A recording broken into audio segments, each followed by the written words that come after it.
Salut les marques, salut les smarts, bienvenue dans Catch Up, je suis Ringside, vous écoutez le podcast qui transpire le catch. Ici toutes les semaines on résume et on analyse les émissions de la WWE.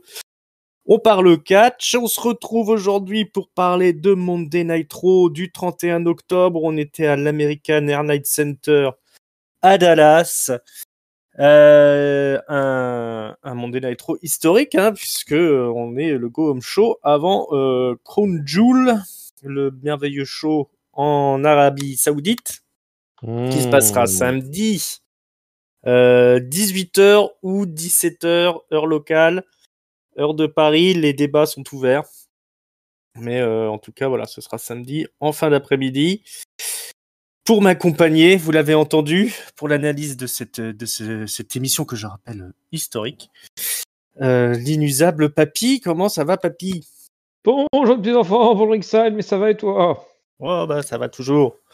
Toujours quand on vient chroniquer Monday Night Raw.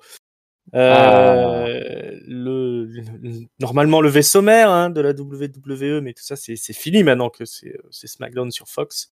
Mais bon, on a du beau monde ce soir, puisque Roman Reigns sera de la partie. Et on aura enfin les révélations sur Dexter Lumis, ainsi qu'une défense de titre pour la division féminine. Bon, tout n'est pas au même niveau quand même. Tout n'est pas au même niveau. On a mis les petits plats dans les plats moyens et les grands plats. C'est ça la soupe Monday Night Raw maintenant, avec Triple H aux commandes. On ouvre le show normalement avec les filles, mais on en parlera en fin d'émission parce que tout ça est un peu le fil rouge pour Monday Night Raw cette semaine. Donc on va démarrer avec ce qui se passe un peu après, c'est-à-dire Bobby Lashley, qui est, on vous le rappelle, en rivalité à l'heure actuelle avec Brock Lesnar. Donc il y a une interview qui est censée avoir lieu, interview croisée, vous savez, en split screen comme ils ont l'habitude de faire. Mais il y a que Bobby Lashley qui est là.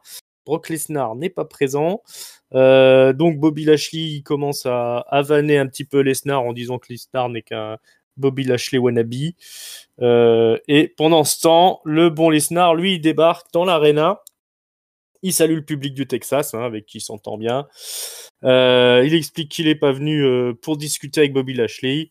Il est plutôt venu là pour se battre, pour donner du spectacle aux Texans. Bon, on n'y croit pas trop, parce que le match il est prévu de toute façon pour Crown Jewel, cet affrontement entre Lashley et Lesnar. Bobby Lashley, lui, quand même, ça le ravit pas tout ça, donc carrément il quitte son siège de l'interview, qui était visiblement backstage, et il arrive au ring pour se friter avec Lashley. Alors là, il y a avec Lesnar, pardon, il y a toute la sécurité qui débarque, tous les officiels, y compris Triple H, et tout ce beau monde s'affaire à les séparer. Bon, finalement, on arrive à les séparer concrètement, Lashley et Lesnar. Voilà, une belle mêlée, comme on sait en faire à la WWE. Il n'y a pas eu de gros spot quand même, parce que les mecs doivent se préserver, je pense, pour dimanche. Qu'est-ce que ça me pensait de ce dernier segment pour cette rivalité entre les deux Golgoth, la WWE, mon bon Papy? J'ai envie de dire simple mais efficace. Ouais. Si ça avait été le segment micro, ça aurait été chiant. Là, c'est bien, ça se trouve dans l'arène, ça marche bien auprès du public du coup. Puis en plus, c'est souvent le cas en plus avec Lesnar. Comme c'est un peu une bête incontrôlable, en ces cas, tu fais sortir tout le officiel, tout le roster. Il y avait même le roster de NXT qui était là. Au début, je vois un gars, je vois Von Wagner. Je me dis, tiens, c'est marrant, lui, il est main roster maintenant. Puis d'un coup, j'en vois 15 autres que je connais pas non plus. Je suis, en fait, il y a tout le roster de NXT qui est venu pour aider. Et puis voilà, donc c'est. Et puis en plus, ils te le font à l'ancienne avec Triple H qui débarque et qui dit si jamais ils se retouchent, attention, il n'y aura pas de match à Crown Jewel. Donc tu sais que de toute façon, ils se retoucheront pas. Et puis voilà, quoi, ça clôt le truc. Mais de toute façon, ce match-là, on en avait déjà parlé la première fois que finalement ils s'étaient croisés. C'est un match qui n'a pas besoin forcément d'énormément de storyline. Donc voilà, ils ont envie de se foutre sur la gueule, ils sont pas contents et on se fout sur la gueule à Crown Jewel, fin d'histoire. Exactement. Ouais, non, je suis d'accord. Sachant que de toute façon, l'un comme l'autre, c'est pas des bêtes de micro, que ce soit Lesnar ou Lashley. Donc autant sortir les muscles et puis venir faire le spectacle comme ça dans l'arena, avec un Triple H qui s'invite un petit peu dans l'histoire. Mais c'est bien qu'il se montre un petit peu Triple H aussi. Faut qu'il assume sa position de nouveau Vince McMahon à un moment donné. Voilà. Monte ta trogne. Voilà, c'est un petit début, comme on dit, hein, parce que bon, comment il s'appelait Adam Pearce. Toi, tu l'aimais bien quand même, Adam Pearce, peut-être. Bah, moi, je l'aimais pas mal, mais je trouve ils ont jamais su quoi en foutre, en fait. Ils ont Ouais, jamais il est tombé assumé un petit jusqu'au peu bout dans les que ce limbes. soit jamais assumé jusqu'au bout que ce soit la figure d'autorité, donc du coup, bah, ça s'est fini un peu en eau de boudin pour lui. Hein. Ouais, surtout qu'il a pas terminé sa rivalité avec Ronda. Ouais, donc bon, autant. Là, il est toujours là, hein, on l'a vu d'ailleurs. Il était là avec Ouais. Triple H, hein, mais il est redevenu comment s'appelle, membre un mec Un du agent, un backstage, producteur, voilà. voilà, un producteur no name en fait. Hein, il intervient comme n'importe qui. Ouais. À voir la suite, s'ils arrivent à nous reconstruire une espèce d'autorité avec des positions bien établies. Bon, en tout cas, voilà, la machine est lancée pour Crown Jewel. L'affrontement des God Gold, on attend du beau spectacle quand même entre Lesnar et Lashley. Allez, un autre match, alors peut-être qui a été un peu précipité. Moi, je comprends pas pourquoi ils ont été bookés ce match-là ce soir. Seth freaking Rollins affronte Austin Theory. Theory, il a droit à une petite vignette en bas d'écran là, dans son petit carré, en expliquant qu'il va apprendre à Rollins la défaite, etc. Alors on nous reparle un peu de l'époque où Austin Theory était l'élève un petit peu, ou du moins où Seth Rollins était le mentor de Theory. C'était il y a pendant la période du Covid. Hein. Souvenez-vous, Seth Rollins, il était avec aussi les Authors of Pain à l'époque. Ah, je ne sais plus, Authors of Pain. Ah oui. Hein, tu te souviens de Authors of Pain? Voilà. Donc on nous parle un petit peu de ça. Puis il y a le match qui a lieu, qui est très, qui a une belle performance d'Austin Theory, quoi. C'est très disputé le match. Il a un peu du mal à s'imposer. Seth Rollins, ce qu'on remarquera, c'est quand même que Seth Rollins, il est supporté par la foule. Comme si c'était le top babyface de la compagnie. Hein. Il y a des chants ininterrompus pour Seth Rollins. Austin Theory est copieusement hué. Il y a des chants Austin sucks ou Theory sucks, je sais pas trop, mais en tout cas, il n'a pas à un seul moment l'appui du public. Donc match très disputé qui se termine par une victoire de Seth Rollins quand Austin Theory essaye de placer le pedigree pour humilier Rollins. Rollins s'en dégage et il va réussir à mettre au sol Theory et à enchaîner avec le Kurt Stomp comme ça un peu out of nowhere. Victoire de Theory donc, victoire de Rollins pardon. Rollins, oui. Et encore une défaite pour Theory. Où on en est avec Theory? Qu'est-ce que c'est que ce Seth Rollins super babyface? Autant de questions. Peut-être as-tu certaines réponses, mon bon papy? Certaines réponses, je suis pas sûr, mais je vais en tout cas essayer de donner mon avis là, sur cette affaire-là. Donc, bah ouais, comme toi, je suis surpris de ce match-là qui tombe un peu de nulle part. Alors, on en avait parlé juste avant l'Euro, que bah, c'était un Euro finalement avec peu de matchs annoncés. Et notamment celui-là qui tombe un peu de nulle part. D'ailleurs, c'est marrant parce que les commentateurs étaient un peu dans le même esprit en disant bon, bah, on comprend pas, semaine dernière, ils étaient plutôt potes et cette semaine, ils sautent sur la gueule. C'est un match qu'on n'a pas vu venir. Bah, c'est un peu ça qu'on s'est dit aussi. Ouais, clairement. A priori, bon, ils ont joué sur le fait que Théorie. Après, ça va bien le passage de Théorie qui veut vraiment montrer que c'est pas un mec surpouché, qu'il n'est pas aidé, qu'il s'en sort tout seul. Et qui, du coup, bah, Rollins l'a aidé la semaine dernière. Et ben, en conséquence, il veut prouver qu'il n'y en avait pas besoin et que donc il peut s'en sortir sans Rollins, en fait. Donc, c'est un peu ça. Ça rentre bien avec son personnage, hein, je trouve. Pour Rollins, effectivement, du coup, vu qu'il affronte Theory, bah, il prend le rôle du face. Est-ce que c'est surprenant? Bah, pas tellement, parce que depuis quelques temps, il fait ses entrées avec la pop du public. Alors, même s'il est officiellement toujours heel, il fait un peu comme Roman Reigns maintenant. Donc, c'est un heel, qui joue avec le public, où il laisse répéter. Alors, lui, c'est pas ses catchphrases, mais c'est sa chanson.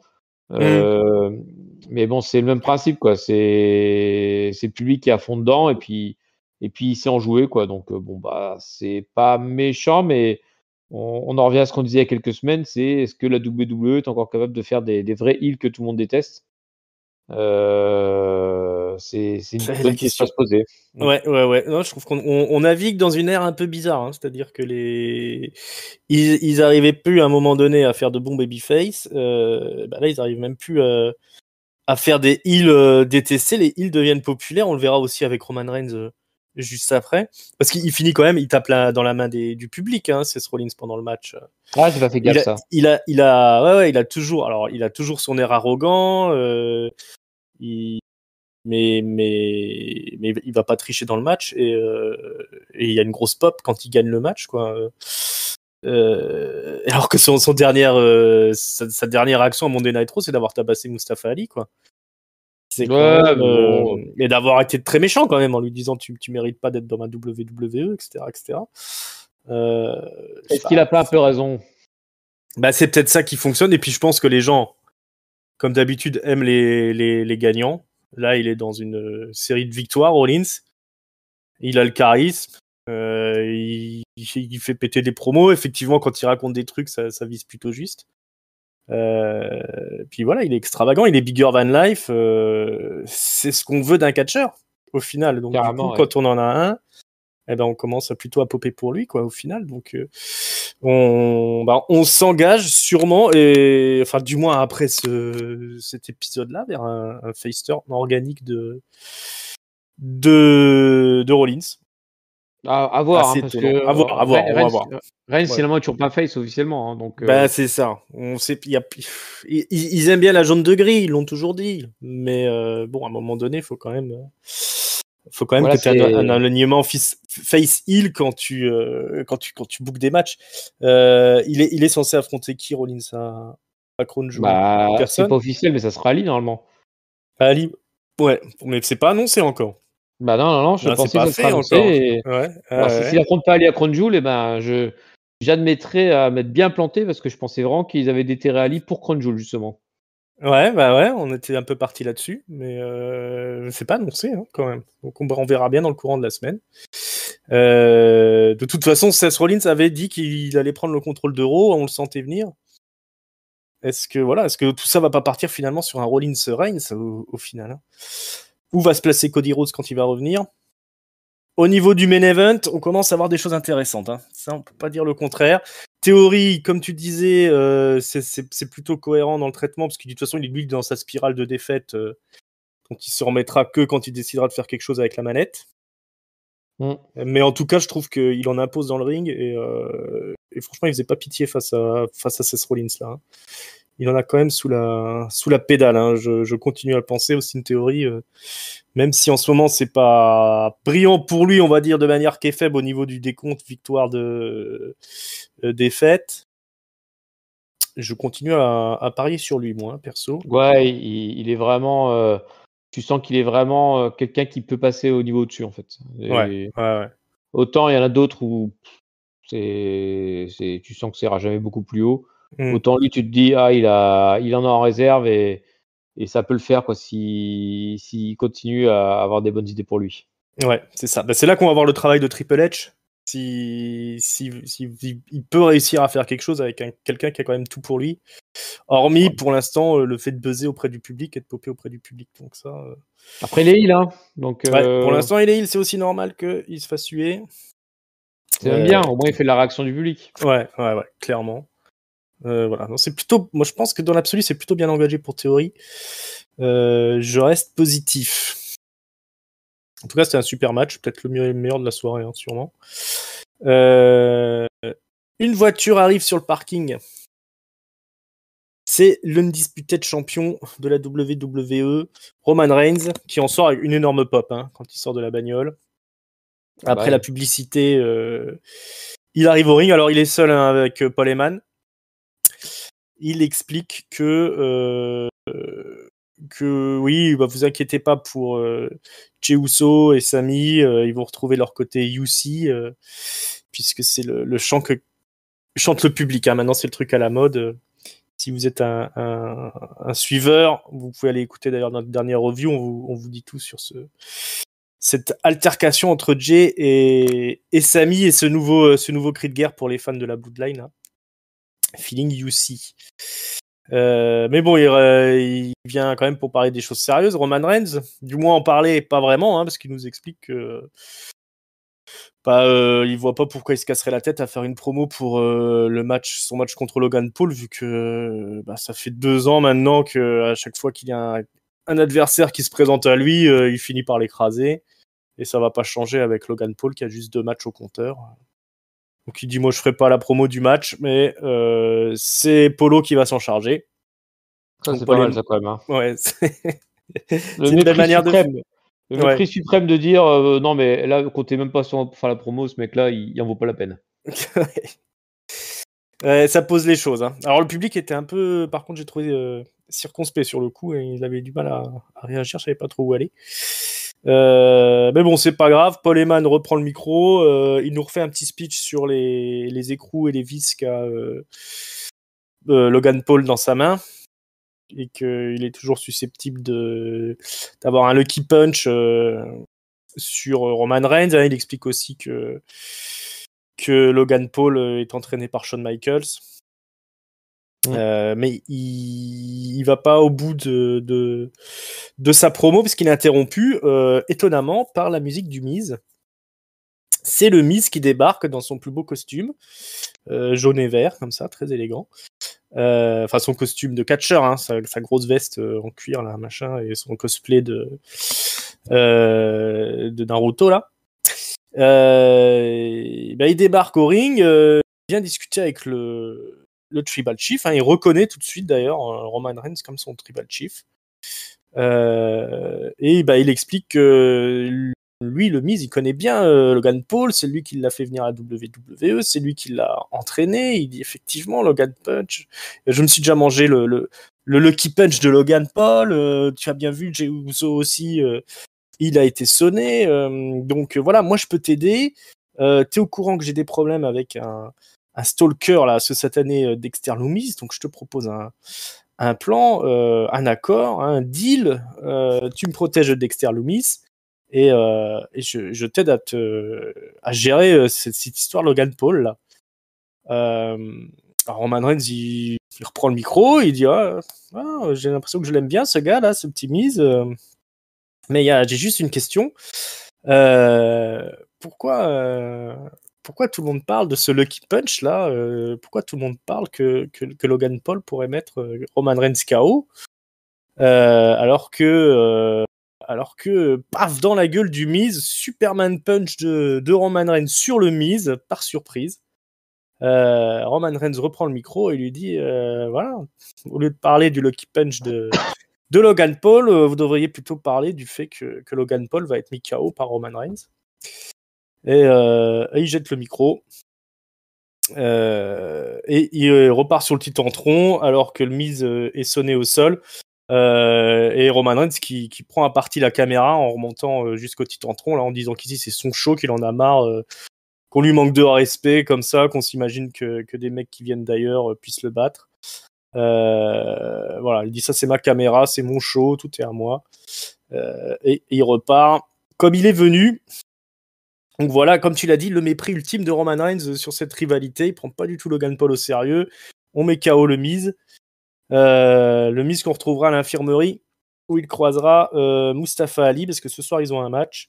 Mustafa Ali se foutra un peu de la gueule des tiny balls, les petites bouboules du Miz. Il y aura un match un peu plus tard, on en parlera. Qu'est-ce que t'as pensé de cette ultime promo? Enfin, il y en aura peut-être une à SmackDown, hein, on sait pas. Cette promo de Roman Reigns pour nous hyper pour cette rivalité avec Logan Paul et ce match à Crown Jewel. C'est un exercice un peu difficile, j'ai trouvé. Ouais, tout seul, hein, comme ça. Tout seul, en plus avec un public qui mange dans la main de Roman Reigns, qui n'aime pas Logan Paul, donc et il fait quand même une promo de heal, donc comme tu dis, ça a un peu perturbé le public qui sait pas s'il devait l'encourager ou pas. Il passe la main au Paul Heyman histoire de s'en débarrasser un peu, puis de se dire avec Paul Heyman il y aura peut-être plus facilement de la hit, qui ne vient pas forcément non plus. Là-dessus, le Miz arrive et le public. Alors, ce qui est drôle, c'est quand le Miz arrive, t'as Paul Heyman et Roman Reigns qui se regardent en disant le Miz, mais qu'est-ce qu'il y a foutu ici, le Miz, quoi. Et c'est quoi le rapport entre nous et le Miz, quoi. Impossible. Voilà. Et je dis pas ce que je voulais dire. Et si oui, et du coup, c'est marrant parce que, enfin, c'est marrant. le public, il m'avait l'air quand même, je pense qu'il est un petit peu trop à la déconnade avec Roman Reigns et du coup, il avait un petit peu de mal à s'intéresser au truc. Et du coup, eux, le seul truc qu'ils avaient envie de dire, c'était qu'ils avaient envie de voir Roman Reigns se foutre de la gueule du Miz et c'est Tiny Balls et je sais pas quoi en fait. Et du coup, ça marchait pas trop parce que la menace en fait réelle de Roman Reigns sur Roman Punch, bah, je trouve qu'elle tombe un peu à plat parce que le public, il était pas du tout intéressé par ce qui se passait. Il était en train de faire Tiny Balls, Tiny Balls. Du coup, bah, le Superman Punch, il tombe un peu de nulle part et c'est compliqué. Je pense que c'est le contre-coup de la promo de vendredi où du coup, ils étaient tellement en fusion avec le public sur la déconnade que du coup, là, ils n'étaient pas encore prêts à le reprendre au sérieux, en fait. Et voilà, j'ai trouvé ça juste comme ça. Après, le reste, bah, il reste quand même tellement au-dessus du reste du roster qu'on peut pas non plus trop rabaisser Roman Reigns qui à lui tout seul tient quand même une grosse partie de la WWE en ce moment, quoi. Ouais. Et on sent qu'ils avaient envie de participer, le public aussi. Donc partir dans un truc trop scénarisé comme ça les a un peu, ça les a un peu déconcertés, effectivement. Donc, ouais, c'est difficile de rivaliser avec la dernière promo de SmackDown. Hein. On vous invite à aller écouter notre review d'ailleurs. Il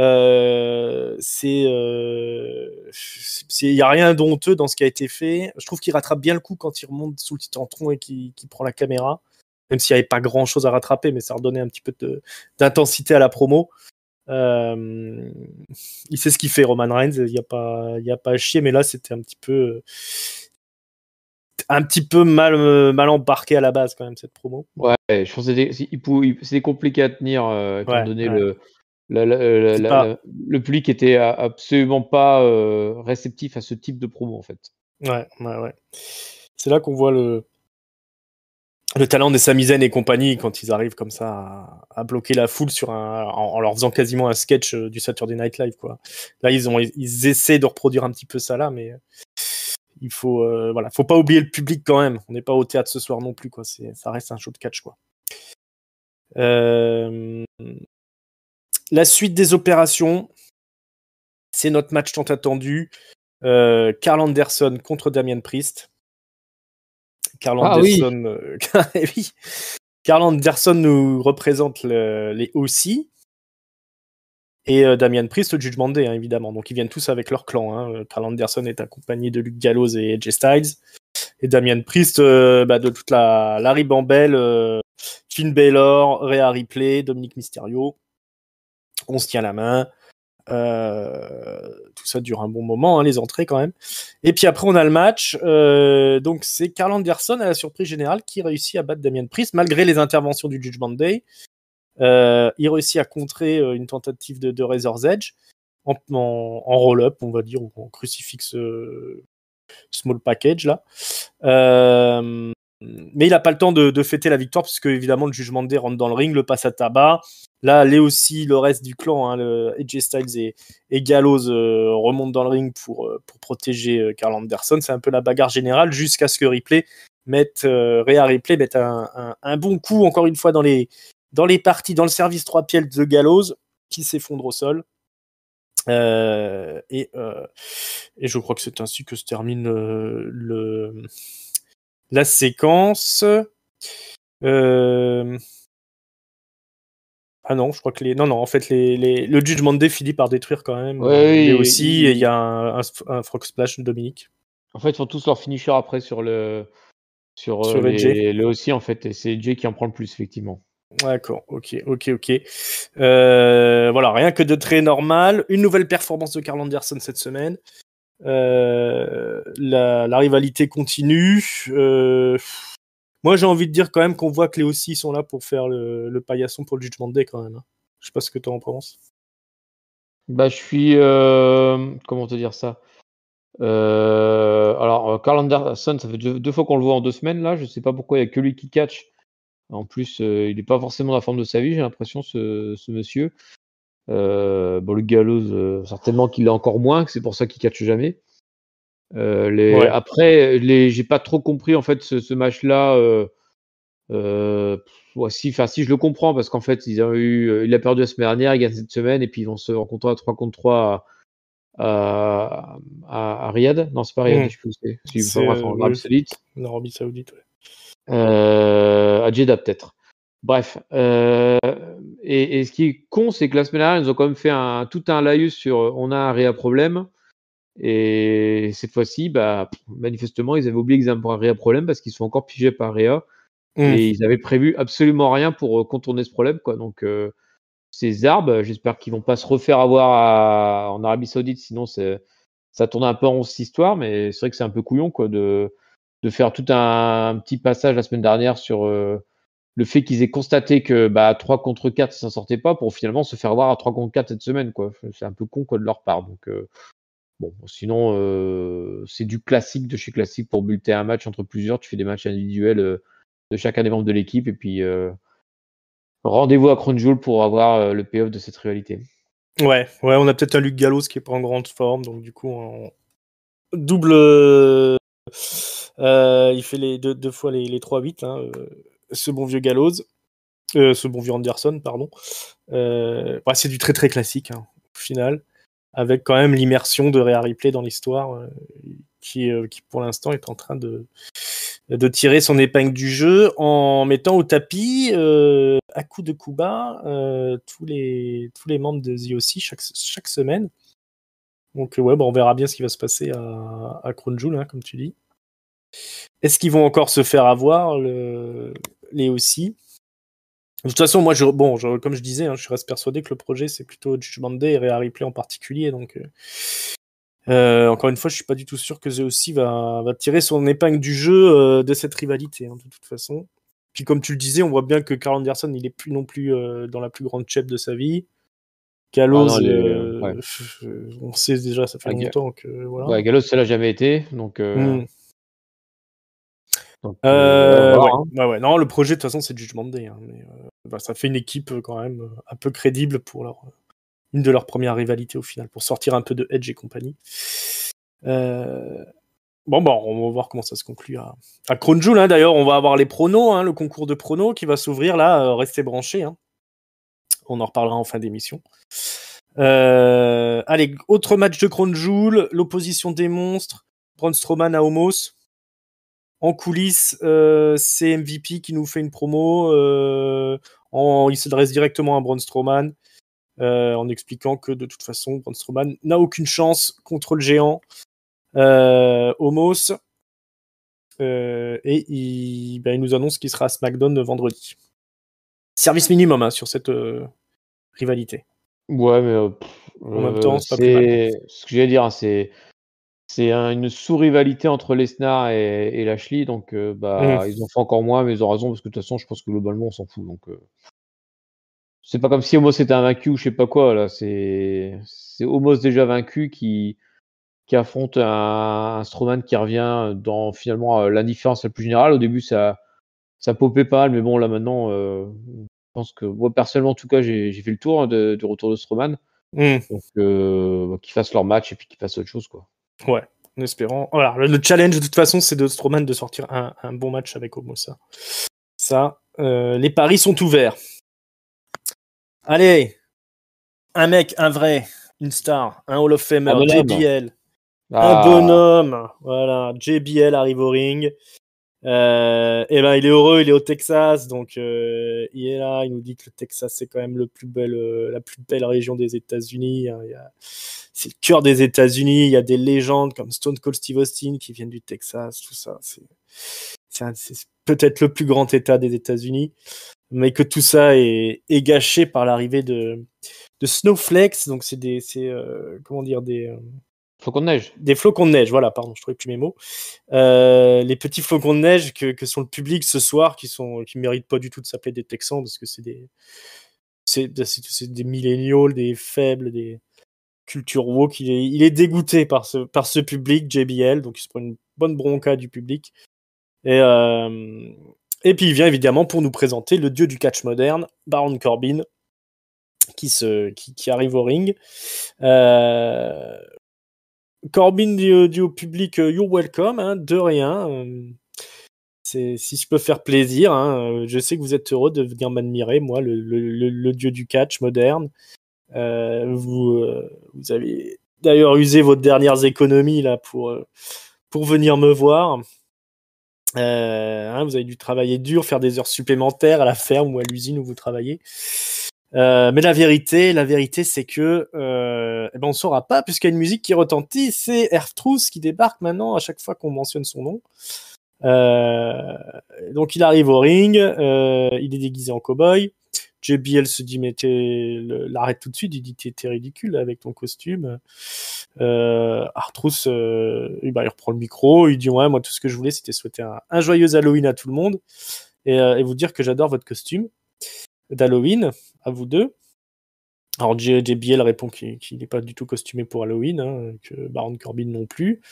Il traite Truth de stupide et Truth reprend le micro en disant en continuant à se foutre de la gueule de JBL, en lui disant qu'il est déguisé qu'il est habillé comme un vieux monsieur aigri et méchant. Il commence à se foutre de la gueule de Corbin, mais là Corbin attaque, Truth esquive immédiatement, il met Corbin au sol, JBL s'interpose et c'est la distraction qui suffit à Corbin pour poser son End of Days. Voilà, on a séché R-Truth qui était venu ramener sa fraise dans le segment. Et donc, encore une semaine avec la présence de JBL en mentor de Baron Corbin. Meilleure promo de la soirée? En tout cas, une promo qui suintait la vérité. Effectivement, les jeunes générations texanes, un peu comme les jeunes générations françaises, n'ont pas la grandeur des générations précédentes. C'est ça. Et voilà, ils font pas le figure par rapport à leur grande histoire du passé maintenant. Donc, ils sont tous là, les boutonneux, là, sur Internet, et à s'extasier devant des machins et des kicks et des trucs, des acrobaties, en veux-tu, en voilà. Voilà, nous, on veut du vrai catch qui suinte et qui claque. C'est ça, les vrais bonhommes qu'on veut, là. Bah oui, on n'est pas venu voir de la danse moderne, là. Enfin, quelqu'un qui ramène, qui pose l'église au milieu du village, là, et puis qui souligne un peu les vrais problèmes de l'univers du catch. Moi, je suis content, je suis toujours heureux de revoir JBL. Bah ouais, et puis il a raison, au-delà même du catch, la vie en général, hein, qui part à volo, là, franchement. C'est ça. C'est là qu'on voit un vrai heel, c'est quand il vise juste, tu vois. Voilà. Et on peut que rejoindre JBL là-dessus. Il y a une génération qui est moins bonne que les autres, et c'est la génération actuelle, il faut le dire. Les millennials. Les millennials. Hein, il a mis le doigt sur le problème, et honte à R-Truth d'avoir voulu s'immiscer à ce moment-là. Et on est bien content qu'il soit fait sécher. Voilà, bien fait pour sa gueule. R-Truth, c'est un peu le patient zéro des millennials, quoi. Un mec un petit peu débile qui peut chanter du rap et c'est ça, déguisé en cow-boy. Il se retrouve en le regardant et disent voilà, on peut réussir en étant débile. Bah non, les millennials, il faut bosser. Il faut bosser, c'est ça. Puis quand ça veut pas, hein. C'est pas la peine de chouiner. Hein. Voilà. Faut accepter d'être la vie est dure. C'est tout. La vie est dure, voilà. C'est pas que du bonheur tout le temps. Voilà, en tout cas, une promo parfaite de JBL. Est-ce que Corbin, il a vraiment besoin de JBL? C'est ce qu'on se disait, on en discutait avec Giscal avant l'émission. Je suis un peu d'accord avec lui que c'était peut-être pas non plus le mec qui avait le plus besoin de JBL dans l'histoire, Baron Corbin. Après, ça dépend ce qu'ils veulent en faire, en fait. J'y réfléchissais après, suite à la discussion justement sur le Discord. Je réfléchissais un peu et je me disais, effectivement, Corbin, il était totalement légitime dans son rôle de mid-card heel qui marchait bien en plus, hein, vis-à-vis du public. Il était tout le temps détesté, donc c'est un mec qui faisait super bien son boulot. Après, JBL, c'était justement le mid-carder heel qui était passé au main event heel, avec en changeant de personnage un petit peu d'ailleurs. Et je me demande, est-ce que c'est pas pour aider cette transition-là qu'il a été recruté en disant, bah Corbin, peut-être un jour tu vas passer l'étape main event en fait. Parce que c'est quand même un ancien vainqueur de Money in the Bank. Et je pense qu'il a tellement une hit facile, Corbin, que si tu arrives à le faire passer, le rendre légitime en main eventer, en plus avec son finisher qui est quasi invincible, hormis là à WrestleMania contre McIntyre, tu peux peut-être en faire un mec, un main eventer heel de transition qui va t'occuper l'écran quelques mois, le temps que justement on disait qu'on avait pu avoir de babyface, et ben peut-être que ce mec-là pourrait en générer en fait. Je vois que ça, parce que sinon si c'est pour le laisser en mid-card, il n'y a aucun intérêt, oui. Ouais. C'est parce que moi, cette semaine, j'avais l'impression qu'en plus, il régressait un petit peu, Corbin, qui se reposait trop sur JBL. Ah, c'est le risque, hein. C'est le risque, hein. Mais voilà, si effectivement le projet, c'est de l'envoyer au-dessus et d'en faire pourquoi pas un champion de transition, et d'aider à la construction des faits. C'est déjà le boulot qu'il fait depuis un moment, mais le faire Déjà, au niveau oui. au-dessus, voilà, plus pour établir les main eventers comme des vrais main eventers face à des heals level supérieur, quoi, quand on tourne autour du titre, quoi. C'est peut-être la place de Hall of Fame de Corbin qui va se jouer là-dessus, hein, parce que Ouais. là, actuellement, je pense qu'il n'y irait pas. S'il arrive à être un futur champion du monde, tout ça, là, la question se posera un peu plus, quoi. Exactement. Donc, c'est le projet Baron Corbin, de toute façon. On verra ce que ça donne, mais en tout cas, bon, on est toujours content de voir JBL. Pour moi, c'est les meilleurs moments de l'émission, hein. Ne tournons pas autour du pot. On a ensuite un classique des classiques, le oh putain, c'est difficile à dire en fait. Trick or Street Fight. Donc c'est le petit combat de Halloween où ils utilisent des citrouilles, des kendo sticks, des bonbons. Alors il n'y avait pas de pommes d'amour, etc. cette fois-ci. Et qui c'est qui s'y colle cette année plutôt? C'est Matt Riddle accompagné de Elias et il affronte Otis accompagné de Chad Gable. Chad Gable qui est venu déguisé en Patrick Swayze dans le truc de danse là. C'est pas Flashdance. J'ai plus la référence de ça. J'ai plus le nom du film. C'est pas grave, hein, vous vous souvenez. Alors ils font un petit pas de danse quand même avant d'arriver au ring. Matt Riddle il est déguisé en Ezekiel. Oui, très beau déguisement. Très beau déguisement d'ailleurs. Puis moi, ça se fout sur la gueule avec Otis et tout ça. Hein. C'est un match, tout ce qu'il y a de plus spectaculaire. On s'explose des citrouilles, on s'explose sur la table des commentateurs. Et finalement, Otis il va se terminer avec la citrouille sur la tête et puis un bon RKO, hein, pour le tomber. 1, 2, 3. Victoire des gentils. Voilà, c'est le classical. Trick or Street Fight d'Halloween. C'était plutôt sympa, moi j'ai trouvé, non? Ouais, puis moi je fais pas partie forcément on n'est pas le cœur de cible vu que nous Halloween ça nous parle moins que les États-Unis. Pareil quand ils feront la bataille de bouffe de Thanksgiving qui va forcément arriver à un moment. C'est des trucs, c'est des espèces de traditions. Moi ça me gêne pas, au contraire je trouve ça bien qu'ils fassent ces trucs-là qui pour le coup généralement ils cartonnent auprès du public, hein, ces matchs-là, ces matchs à stipu un peu fun. Ils trouvent toujours un petit moyen de faire un petit moment sympa. Là, c'était la citrouille sur la tête d'Otis. Alors, le pauvre Otis qui devait absolument rien y voir avec la citrouille sur la tête parce que ils ont dû le guider pour qu'il se prenne le RKO. Et même le RKO, il l'a loupé parce que du coup, il a pas vu, il a pas vu Riddle se lancer. Il est tombé trop vite en fait. Mais bon, c'est pas grave. Hein, c'est pas le but de faire un joli match pour ce genre de circonstances. C'est plus de faire le gogol et puis et faire plaisir au public. Et ça a bien marché parce qu'ils étaient tous plus ridicules les uns que les autres avec leur déguisement pas possible à Otis et que cette espèce de mini slip et son nœud papillon, c'était affreux. Mais bon, c'était drôle parce qu'il est allé à fond, Otis. Il a refait tous ses signatures moves un peu là, le worm là. Il a fait aussi des gestes depuis la troisième corde. Le public a super bien réagi à son travail, quoi. Donc je trouve qu'ils ont bien fait le taf. Il y a que Elias qui continue pour moi de errer depuis qu'il est revenu avec son personnage d'Elias. Je ne vois absolument pas à quoi il sert pour l'instant. Et ça pourrait être n'importe qui, ça serait la même chose. Ouais. Attention Elias, je ne sais pas si c'était forcément l'idée du siècle de reprendre ce personnage-là. On verra avec le temps. Ouais, on verra avec le temps. Là, c'est un peu bizarre cette association avec Matt Riddle. Matt Riddle qui est, je trouve, un peu en peine, hein, depuis qu'il est plus avec Orton. Il n'a pas encore le truc pour monter dans le main event, hein, au final. Il était porté un petit peu par Rollins dans la rivalité précédente, mais tout ça, ça a profité plus à Seth Rollins, quoi, au final. Et puis, alors du coup, il empêche un petit peu d'Elias de décoller, je trouve, pour son retour. Otis, il y a toujours un truc à faire avec Otis, hein. Moi, je le dis. C'est bien, hein, l'Alpha Academy, mais Otis, on peut faire des grandes choses avec lui, hein. Je pense qu'il l'aura montré ce soir. Ouais, après, je ne sais pas si c'est les catcheurs en eux-mêmes qui arrivent pas à passer le niveau au-dessus, ou si c'est justement là cette nouvelle de WWE, nouvelle version où du coup tu as très peu de gens qui se détachent finalement et t'as personne qui est mis en avant. Alors là, sur Arrow, tu as un peu Rollins, mais par la force des choses en fait. C'est juste que par son talent, il arrive à les mecs qui sont établis quoi depuis avant. Voilà, à récupérer la pop. Mais c'est pas le booking qui l'aide, hein, Rollins, parce que il fait des matchs contre des hauts quarts d'heure, il a pas énormément de temps d'antenne. C'est juste parce que c'est effectivement il est établi, donc du coup le public accroche.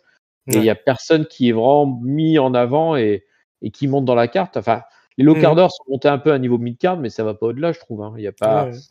Tu me dis qui est le main eventer actuellement de Raw, bah, j'en ai foutrement qu'une idée quoi. Ouais, moi je mets sur Rollins. Mais parce qu'il s'impose.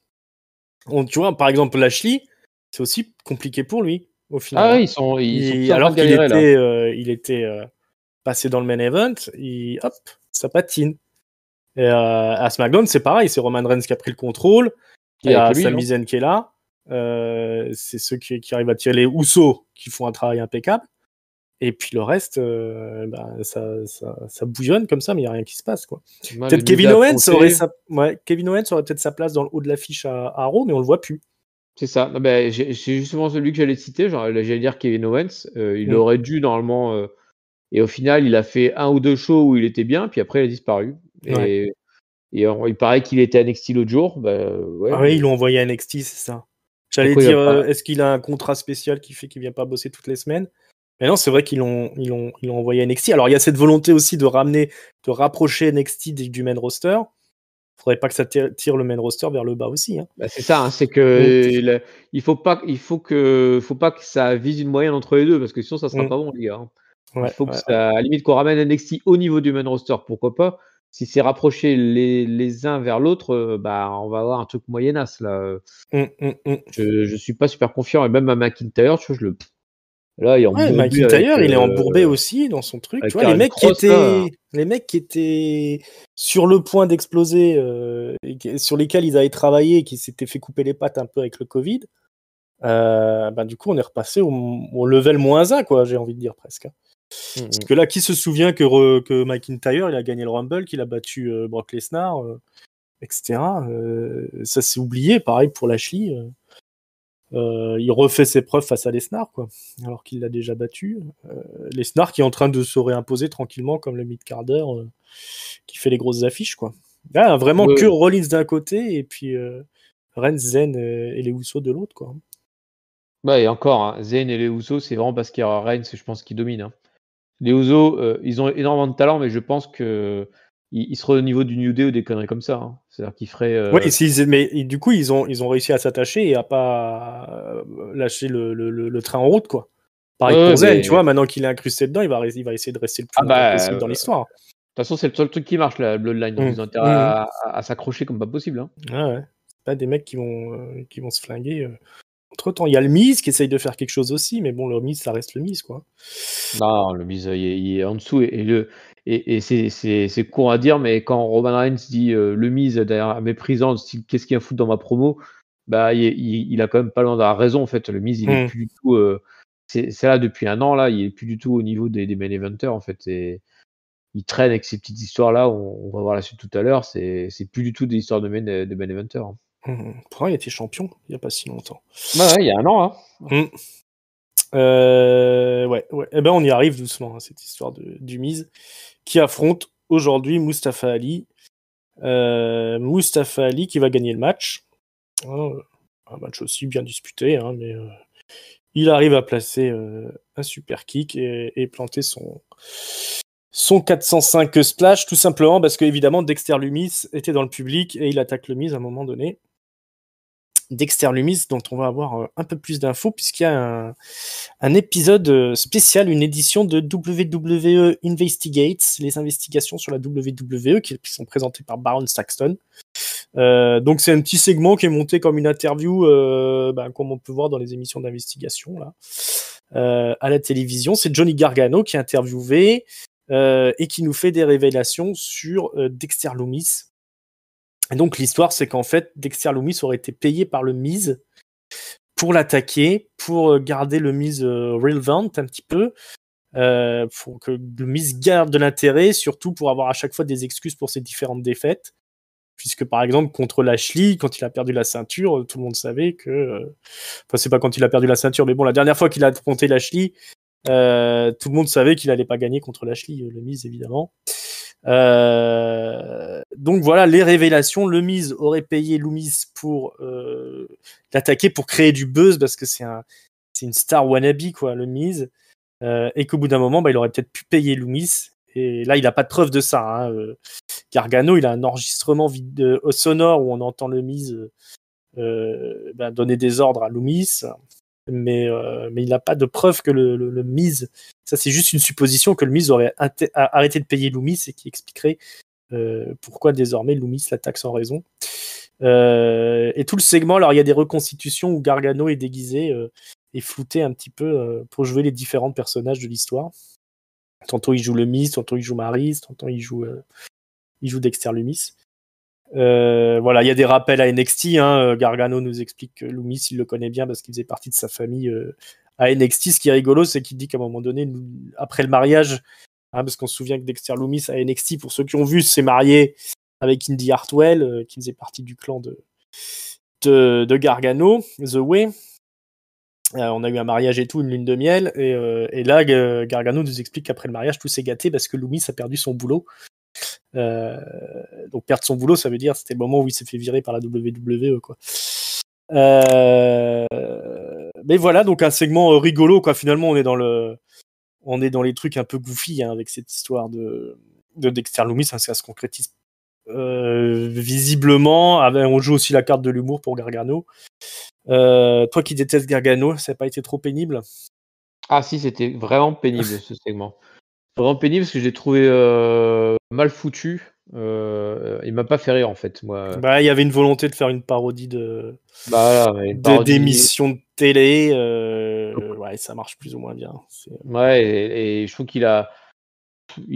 c'était le Johnny Gargano show. C'était pas intéressant le fait que celui qui fasse le personnage, je trouve ça pourri. Et le plus con du con. Alors là, c'est là où il m'a énervé en fait. C'est qu'à un moment, il montre des images de Loomis qui enlève le Miz. Et il fait regardez, on voit bien le Miz, il aide Loomis à l'enlever, là, il marche et tout. On voit bien que c'est son complice. Ouais. Non, mais alors, quand tu commences à montrer que le catch est faux, ça va pas du tout, quoi, mon garçon. Là, c'est carton rouge, là, faut pas faire ça, monsieur Gargano. Là. C'est un charge contre Gargano, c'est pas si grave. Mais c'est vrai, franchement, tu dois pas faire ça. Il est dans le scénario du truc, il essaie de montrer des preuves sur. Bah oui, mais tu montres pas. Effectivement, quand n'importe qui fait un mouvement, bah t'as toujours l'autre qui l'accompagne. Faut pas le montrer, ça. Alors moi, je suis pas d'accord. Moi, je suis pas d'accord là. Je pense que tu changes la bien là. Moi, je trouve que c'est pas bien. En tout cas, il m'a pas intéressé du tout. Je trouve que ce rebondissement, il est pourri. Et puis voilà. Je carton rouge pour ce segment. Ouais, mais je sais pas si toute l'intrigue est pas pourrie au final. Ouais, l'intrigue de base, ils sont gentils, mais ils savent pas quoi en foutre en vérité. Je sais même pas, ils ont même pas l'air d'avoir envie de le faire catcher. On n'a pas vraiment envie de le faire catcher. Ça fait 5 ans qu'il catche pas. Ouais, c'est clair. Je pense Triple H, il a son histoire à raconter avec Lumis, machin. Il va nous la raconter jusqu'au bout. Peut-être que ça mettra au vert Gargano, peut-être pas. Il y a peu de chance quand même. Parce qu'au final, il catche pas Gargano.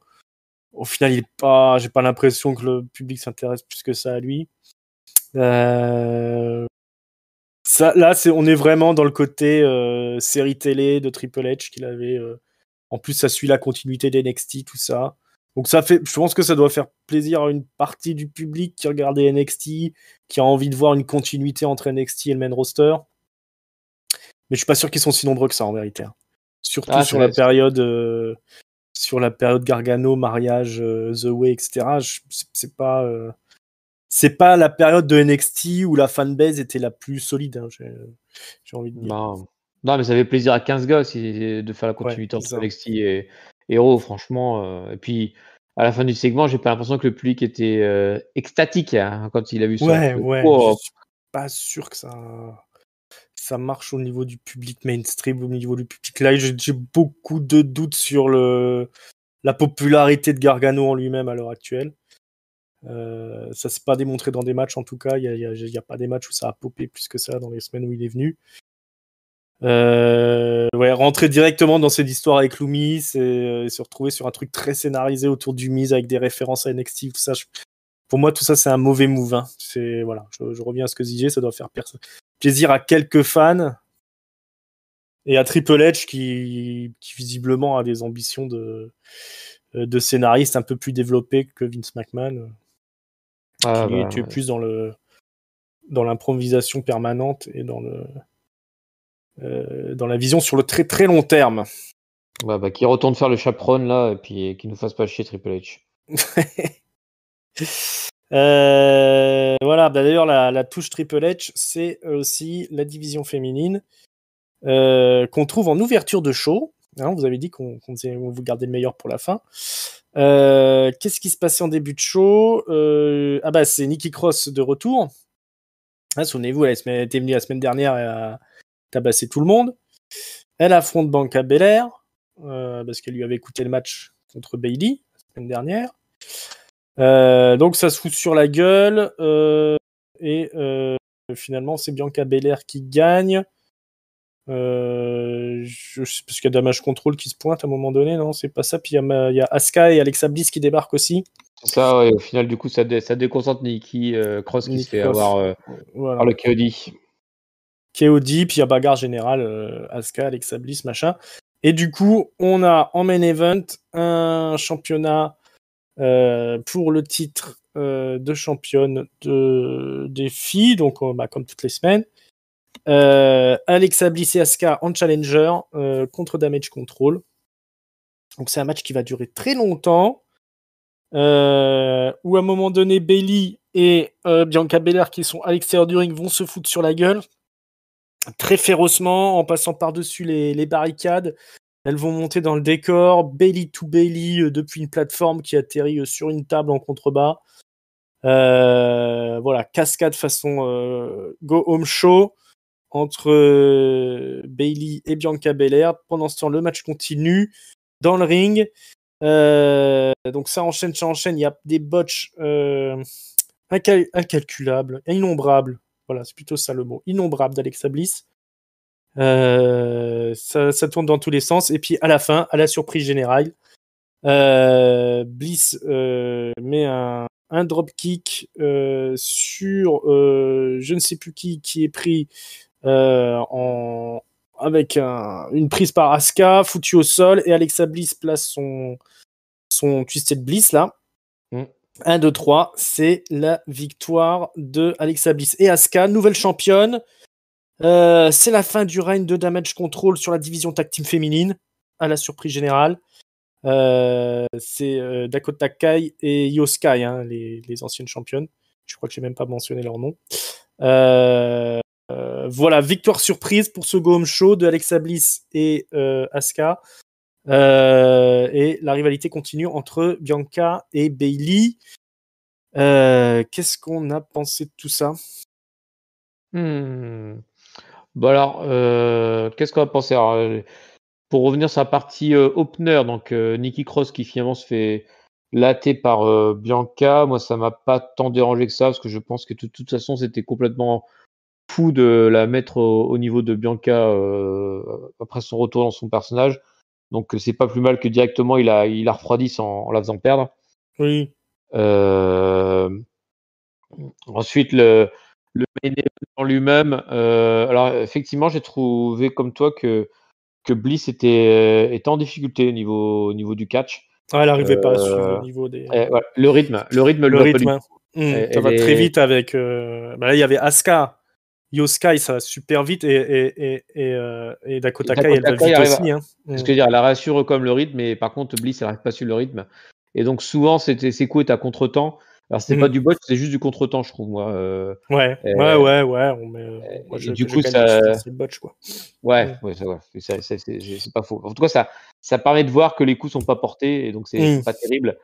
Après, la victoire des gentils est plutôt une bonne surprise, j'ai envie de dire, parce que sur le coup, je le vois pas venir. Surtout qu'en plus, tu as tout le segment en fait où tu as Io qui tape sans que l'arbitre le voit. Ensuite, Bianca se fait sortir par Bayley, donc tu te dis, bah attends, et on a eu le coup du heel qui tape et qui se fait pas prendre. On a eu le coup de la gentille qui va les aider, qui se fait sortir. Bah, ça va se finir encore une fois avec un 3 contre 2. On se fait avoir. Et bah non, en fait, Bayley était KO d'avoir sorti Bianca avec son belly to belly sur une table. Et du coup, bah, les deux autres, bah, elles s'en sortent quand même, Asuka et Bliss. Et elles remportent une belle victoire, je trouvais, mine de rien. Elles ont le match, malgré tout, était comme bien sympa. Les filles avaient l'air, je ne sais pas si c'est vrai ou pas, mais elles avaient l'air plutôt contentes d'avoir gagné. Je me suis dit, bon, bah, ça fait plaisir pour elles. Et puis, bah, ça rabat un petit peu les cartes, même si du coup, bah, je me dis que c'est le théorème du booking inversé. Là, ça commence à faire beaucoup de défaites pour Damage Control. Avant un match où il n'y aura pas de disqualification, je pense que bon, c'est peut-être la défaite de trop pour finalement permettre à Bianca d'être trop tranquille pour ce match-là. Donc on verra ce que ça donne. Mais bon, en tout cas, moi, j'ai plutôt globalement apprécié comme le main event à ce niveau-là.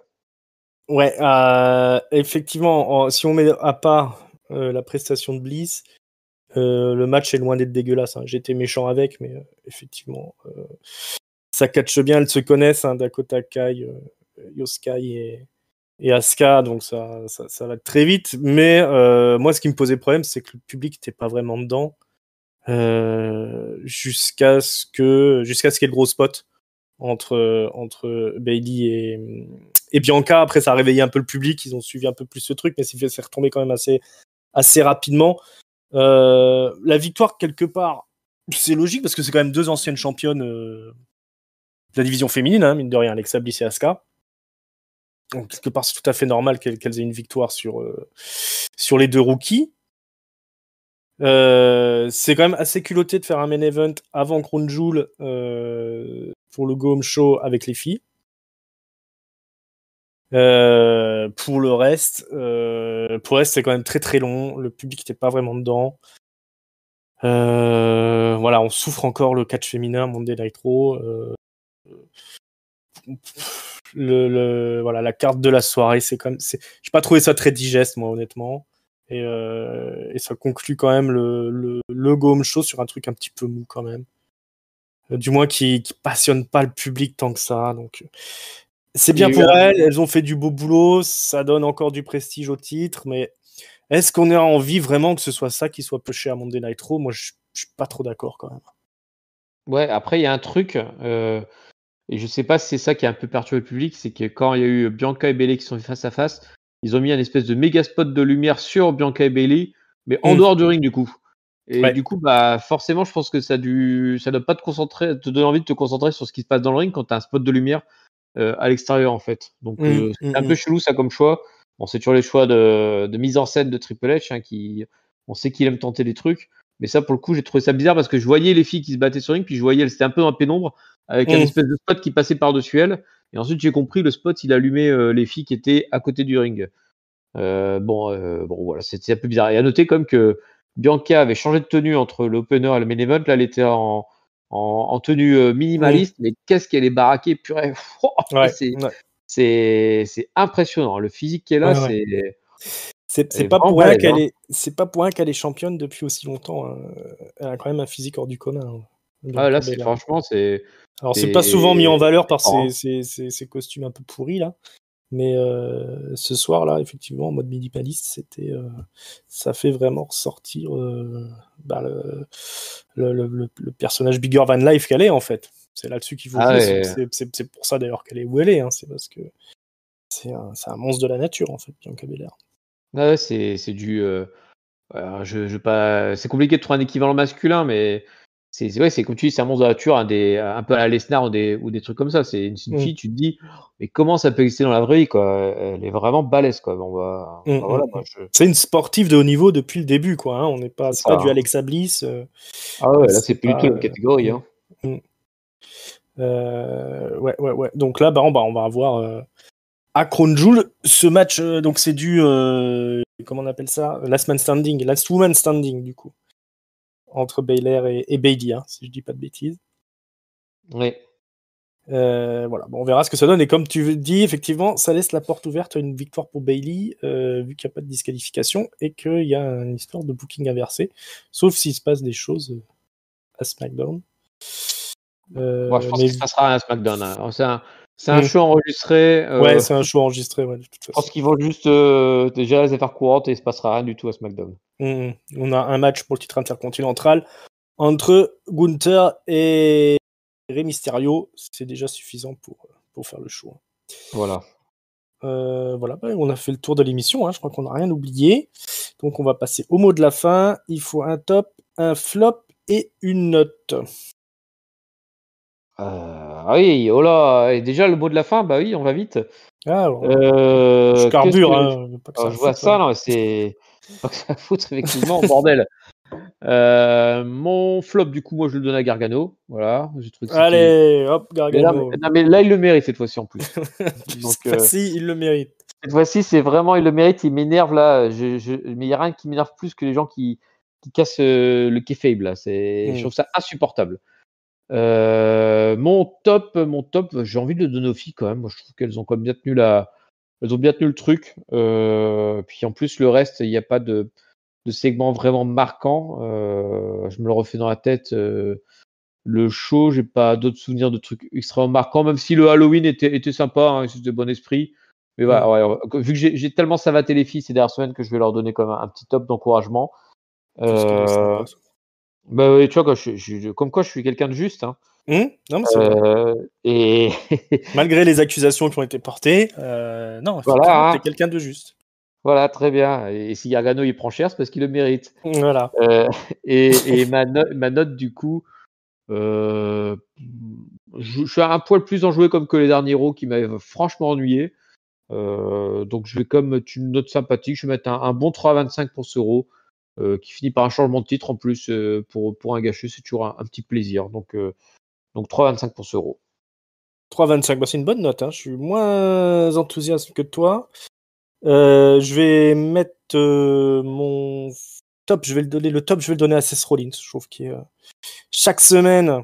Ah non, mais non. Je vais le donner à JBL. Voyons. Ah oui, bah JBL aussi. Voilà, les deux. Je peux donner ex aequo les deux. C'est les deux mecs qui savent faire leur boulot. Roman Reigns aussi, mais voilà, bah, je vais donner à JBL quand même. Il l'aura peut-être chaque semaine, comme c'est parti. Voilà, faites des belles promos, jouez avec le public, faites sortir le charisme là. C'est ça qu'on veut voir à Monday Night Raw. Ça peut s'appliquer à Seth Rollins aussi. Ensuite, le flop, j'ai donné à Mustafa Ali, qui était bien ringard. Son petit mode babyface là, qui se fout de la gueule du mi, j'ai trouvé que c'était très facile, c'était nul. Sa victoire, tout le monde s'en fout. Il se fait taper sur la gueule, il met over il fait faire un face turn à Rollins. Mustafa Ali, c'est mal barré pour lui, quoi. En plus, il a pas de match à Crown Jewel. Ah ouais, je vois ça, il est toujours pas. Hein. J'ai regardé le www.com et je le vois toujours pas son match à Crown Jewel. Hein. Alors s'il a pas ça, il a rien, hein, Ali. Ouais, c'est pour ça. Ça flop pour Mustafa Ali. J'ai rien contre lui, hein. J'aime beaucoup, très bon catcheur et tout ça. Il a des idées et tout ça, mais malheureusement là, son push, je pense que ça va aller dans le mur. Et ma note, je vais mettre 2,5. Moi, je suis jamais vraiment rentré dans le show. Hein. J'ai trouvé ça très moyen. Alors, encore une fois, il n'y a rien de honteux. Les gonzesses, elles ont fait le boulot, clairement. Mais c'est juste, c'est les choix. Les choix de scénaristiques, les choix de qu'est-ce qu'on met en amont, comment on rythme le show, etc. Que je trouve qui est pas au point, là. C'est trop mou. C'est trop mou, j'arrive pas à rentrer dedans. Ils devraient mettre, moi je pense qu'ils devraient mettre plus leurs œufs dans le même panier au lieu de devoir faire un temps égalitaire pour tout le monde là. Oui, ça il faut arrêter maintenant. Hein. Surtout que t'as pas de mid-card ou de low-card pour les femmes au final quand même. Donc ils construisent pas quand même un roster féminin avec de la profondeur finalement. Ils mettent du temps d'antenne avec le main event de la division féminine. Alors ils le doublent quand on arrive au Go Home Show quoi, mais tu surexposes les gens quoi, donc c'est pas ça fonctionne pas. C'est écœurant un petit peu comme. Et ils mettent, t'as pas plus de place laissé à un mec comme Rollins qui qui marchent sur l'eau que à des mecs comme. Exactement. Alors je vais pas dire Gargano, je vais dire Loomis, enfin tous les autres moyens là qui. Même Gable que j'aime bien, il devrait pas avoir autant de temps d'antenne que Rollins. C'est ça. Ils auraient pu faire un fil rouge de l'émission pour construire le match justement Rollins-Austin Theory. Finalement, plutôt que de le sortir out of nowhere, tu faisais un fil rouge tout au long de l'émission, comme ça tu avais Rollins tout au long de l'émission, tu faisais pusher encore un peu plus Austin Theory puisque tu lui donnais du temps d'antenne. Et voilà. Puis tu mets Rollins qui croise tout le monde. Enfin, il faut qu'il. Ouais. Là, t'as un mec qui marche, il faut absolument qu'on en profite pour le mettre, qu'il soit le poumon de l'émission en fait. Plutôt que d'être un segment parmi tant d'autres en fait. Ouais.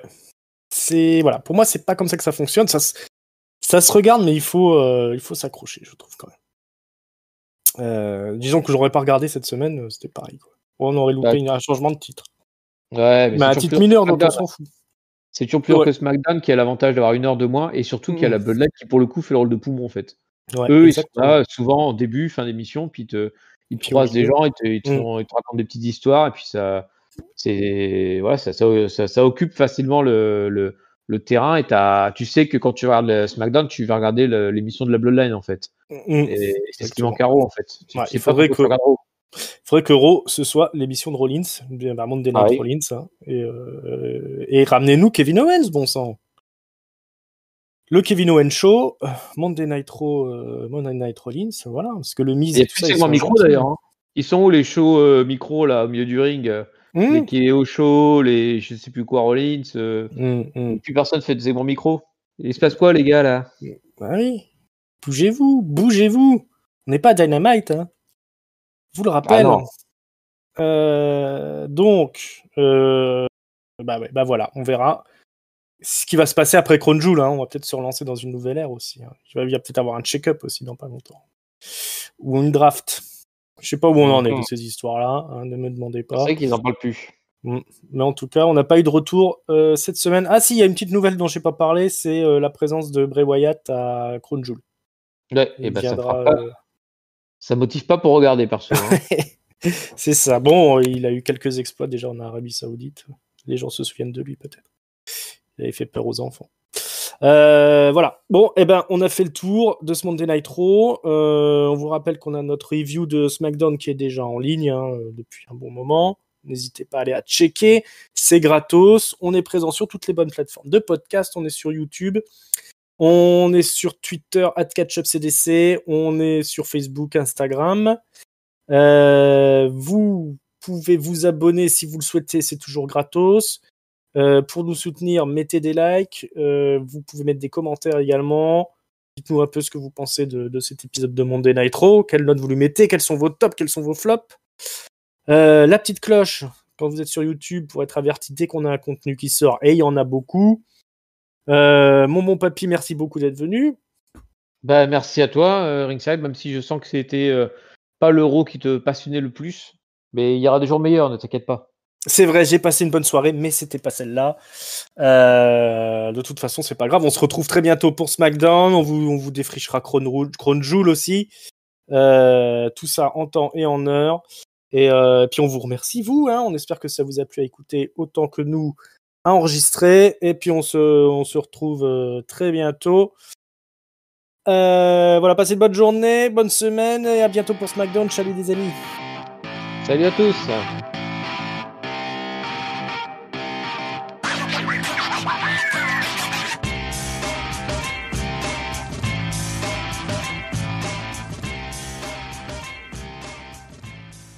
Bon, heureusement qu'on n'est pas jusqu'à avec nous parce que là, il est en train de nous comparer la division féminine à un kebab. Donc, ça aurait pu partir complètement en vrille.